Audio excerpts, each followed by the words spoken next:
வணக்கம் மக்களே, எல்லாரும் எப்படி இருக்கீங்க?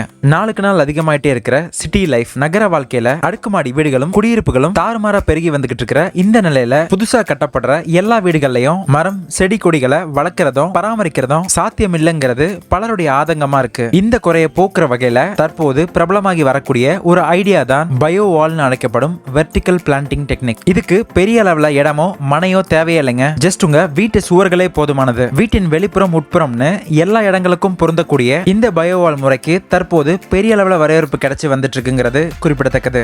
இந்த பயோவால்னா என்ன, அப்படி இதுல என்னெல்லாம் நல்ல விஷயங்கள் இருக்கு, இதை நம்ம எப்படி முறையா பயன்படுத்தலாம், அதுக்கு நமக்கு எவ்வளவு செலவாகும்னு A to Z அடுத்த 3 நிமிஷத்துல விரைவாகவும் பார்த்து முடிச்சிடலாம். இயற்கை மாசுபடுறத குறைக்கவும் கட்டுப்படுத்தவும் வீட்டை சுத்தி மரம் வளர்த்த காலம் போய் வீட்டுக்கு ஒரு மரம் வளர்ப்போம்ங்கிற காலத்துக்கு வந்து இப்போ அதுவும் முடியாம இடத்தட்டுப்பாடுகளால மொட்டைமாடி தோட்டம், டெரஸ் கார்டனிங், இண்டோர் கார்டனிங்னு மரத்துக்கு மாற்றா செடி கொடிகளை பூமியில விதைக்காம தொட்டிகளை புதைக்க தொடங்கி அடுத்து அந்த தொட்டிகளையும் கூட தரையில வைக்க முடியாம சுவர்கள்ல இணைச்சு சுவரோட சுவரா தொட்டிகளை தொங்க விடுற முறையை தான் பயோவால்னு சொல்றோம். இந்த பயோவால்ங்கிறது இப்படி ரெடிமேடா கிடைக்கக்கூடிய ஃபைபர் பிளாஸ்டிக் ஃப்ரேம்களை சுவர்கள்ல ஸ்க்ரூ பண்ணி ஒட்டி அதுல இப்படி பிளாஸ்டிக் தொட்டிகளை தொங்க விட்டு அதுல மண் போட்டு செடிகளை வளர்க்கிற ஒரு முறை. இந்த பயோவால் வெர்டிக்கல் கார்டனிங் மாதிரியான செட்டப்பை A to Z ரெடிமேட்லயே வாங்கி ஈஸியா பயோவால் சுவர்களை அமைக்கிறதுக்கு பல கான்ட்ராக்டர்ஸ்கள் மார்க்கெட்ல அவைலபிளா இருக்காங்க. இப்படி இதுக்குன்னே ஸ்பெஷலைஸ்டான ஒரு கான்ட்ராக்டர் மூலமா நம்ம எதிர்பார்க்கிற மாதிரியான பயோவால் செட்டப்பை அமைக்கிறதுக்கு நமக்கு ஒரு ஸ்கொயர் ஃபீட்டுக்கு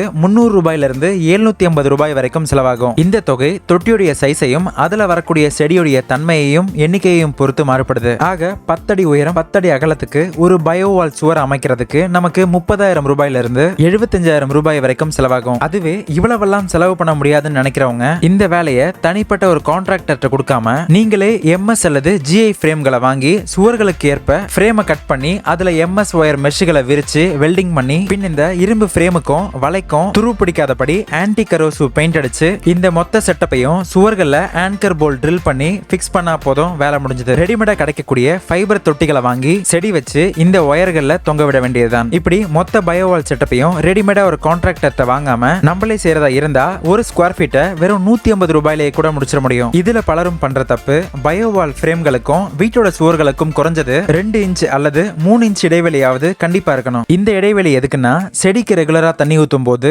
அந்த தண்ணி சுவர்கள்ல வடிஞ்சு நாளடைவுல சுவருடைய வலு குறைஞ்சு ஃபியூச்சர்ல சுவர் இடிஞ்சு விழவும் கூட வாய்ப்புகள் இருக்கு. அண்ட் ஒருவேளை இந்த பயோவால் முறைய பழைய கட்டிடங்கள்ல பயன்படுத்துறதா இருந்தா அந்த சுவர் நீங்க வைக்க போற தொட்டிகளுடைய எடை, ஃப்ரேம்களோட எடைன்னு எல்லாத்தையும் தாங்குற அளவுக்கு ஸ்ட்ராங்கா இருக்கான்னு ஒரு இன்ஜினியர்ட்ட சஜஷன் கேட்டுக்கிறது நல்லது. கூடவே பயோவாலுக்கான ஃப்ரேம்களை டிசைன் பண்ணும் போதே சுவர்கள்ல வரக்கூடிய தொட்டிகள் எவ்வளவு உயரத்துல இருக்கிறது, நமக்கு தண்ணி ஊத்துறதுக்கும் அதை மெயின்டைன் பண்றதுக்கும் ஈஸியா இருக்கும்னு முடிவு பண்ணி அதுக்கு ஏற்ப தொட்டிகள் அமைச்சிக்கிறது நல்லது. பின் இண்டோர்ல வீட்டுக்கு ஆபீஸ்க்குள்ளரெல்லாம் தொட்டில ஊத்துற தண்ணி தொட்டிக்கு கீழே வடிஞ்சு ஊத்தும் போது அந்த நீர் தரையில சிந்தாதபடி அதை முறையா வெளியேற்ற ஒவ்வொரு தொட்டி கடியிலையும் டெக்கரேட்டிவான PVC ட்ரெயின் பைப்புகளை பிக்ஸ் பண்ணி அதிகப்படியான தண்ணியை வெளியேற்றுறத பத்தியும் முன்னரவே யோசிக்கிறது நல்லது. இந்த பயோவால வீட்டுக்கு வெளியில சூரிய ஒளி அதிகம் விழுவுறபடி அவுட்டோர்ல வச்சாலும் சரி, இல்ல வீட்டுக்குள்ளர சூரிய ஒளி பெருசா படாதபடி இண்டோர்ல வச்சாலும் சரி, அந்தந்த லொகேஷனுக்கு செட் ஆகிறபடியான தன்மை கொண்ட செடிகளா பார்த்து தேர்ந்தெடுத்துக்கிறது நல்லது. பல ஆராய்ச்சிகள்ல கூறப்படுற விஷயம் என்னன்னா,